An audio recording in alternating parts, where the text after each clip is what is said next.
I grew up when I was real little in Columbus, Ohio, but we moved when I was in second grade to Toledo, Ohio, so really my grade school and high school was Toledo. Then I came down to Ohio State and did my undergrad and my dental school here at Ohio State, the Ohio State University. I really wanted to be a teacher in education, but the job market was horrible. And my cousin was a dental hygienist for a periodontist up in Akron, Ohio, and she loved it. And I liked science real well, so I opted to do a combination of dental hygiene and education, really thinking once the job market picked up, I'd go back to teaching, but I could use dental hygiene as a backup job until that happened. But then we got introduced to expanded duties our senior year in dental hygiene. We were the first class that trained in expanded duties. And so we went up in the dental clinic and learned how to do fillings and restore, and I really liked it, so I decided to try to go back to dental school, but I had to pick up a couple of years of school in between before I got back to dental school. When I got out of dental school, that was in 1983, I went up to Cleveland for a year and just worked for a large group practice, got some skill. Came back here and worked for a year and a half with a dentist, and it just didn't work out. We went our separate ways, so I started a practice from scratch with no patients. Found somebody in Upper Arlington that worked 3.5 days a week, and I asked him if I could work in his office. So I worked at like 4 o'clock in the afternoon till 9 at night. I worked an afternoon when he didn't, and I worked weekends. And while I was doing that, I waited tables to support myself and to pay off my loans. So I waited tables, put myself through dental school and after dental school. And that's actually how I met Fred. I put myself through dental school waiting tables at Max and Irma's in German Village, and one of the waitresses there, her boyfriend, was good friends with Fred. So I met Fred when he was in dental school, and then when I went to dental school, he was in perio, so I had known Fred for a long time.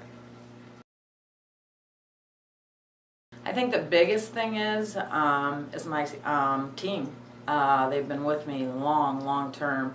So people that come here for this practice come because they know us and we know them. We're very conscious of knowing our patients, know what's going on in their life, what they're doing, what their interests are. It's not just coming in, getting your dentistry and leaving. It's very much like a family practice on that. I don't do a lot of root canals, extended surgery, anything like that. We're lucky because we have so many specialists around here. They do it, so I'm pretty focused mainly on restorative dentistry here. I would say do what Fred does with study clubs. I don't care whose study club it is. You need more education when you get out of dental school and you don't know what you don't know. That's the biggest thing, getting involved with continuing education and having somebody help you with practice management. Same thing. I happen to use the Paragon group and I love it, and they really help me. They're not the only person, but you have to have somebody help guide you because there's so many facets that you don't know about. And the technology in dentistry today is crazy. You know, it just keeps expanding. So I'd say get some outside help. Communication skills, interpersonal communication.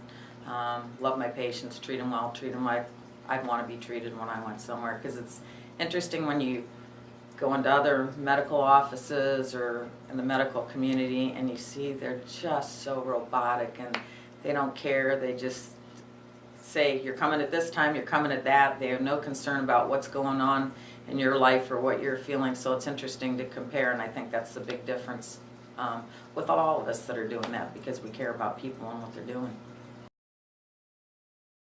For me, besides obviously helping patients dentally, I'm really proud of our team that we've been able, we work on goal setting and doing some things outside of the office to help them learn about finances and what can be the best for themselves and their families. It's not just them working for me. I feel like we're working with all their families and supporting those families, so I'm proud that we've been able to have long-term employees and help them set career goals and personal goals for themselves. Probably the biggest one right now is corporate dentistry. Very much so that's going to affect younger people that's coming in. Probably my generation, we're still getting a lot of word of mouth patients because we have a good patient base, but when you're new coming out, corporate dentistry seems to be easier, that you don't have to worry about all the headaches. You seem like you're getting a good salary, but there are trade-offs to that. They're not all bad about it, but you lose your ability to pick and choose materials you want to do, how you want to treat cases. Basically, it's working for large corporations. It's not the independence that you have, and I kind of hate seeing everything go that way. And frankly, a lot of people that do that after a few years realize it's not what they think it was going to be, and then they want to go out on their own. But the cost of all the technology with CIRAC machines and computers, I mean, when I started, we didn't even have a computer, and now we have computers in every room. It's very expensive. It's even way more expensive to set up a practice on their own. So I see that as a real challenge for people that they may want to have their own business, that they feel it's not affordable with the cost of dental education and all the technology and the cost of a practice. The landscape's sort of changing on what's out there and if they'll practice on their own. Oh, so many ways. Golfing, for one, traveling for sure. I would love to go down and volunteer at the Franklin Park Conservatory or at the zoo. So that would be many, many things, yeah.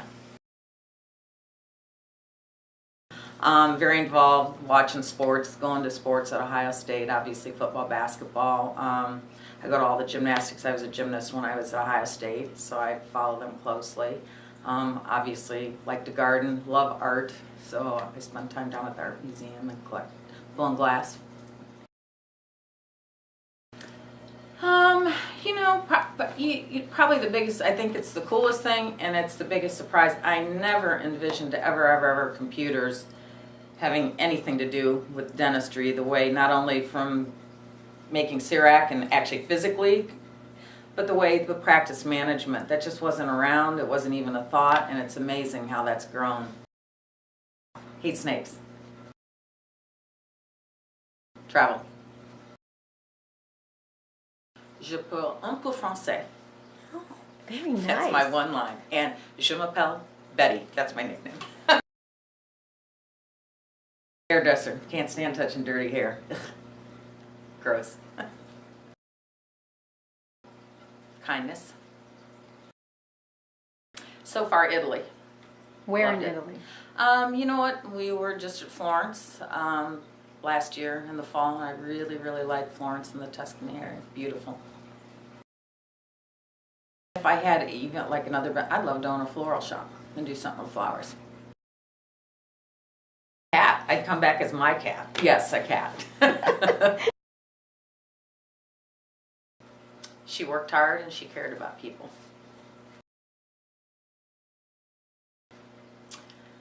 Who knows how you could do this, but somehow calm down the Middle East. It's been going on forever because of cultural, and it's probably going to go on forever. But it seems like everything sort of swirls around that Middle East area.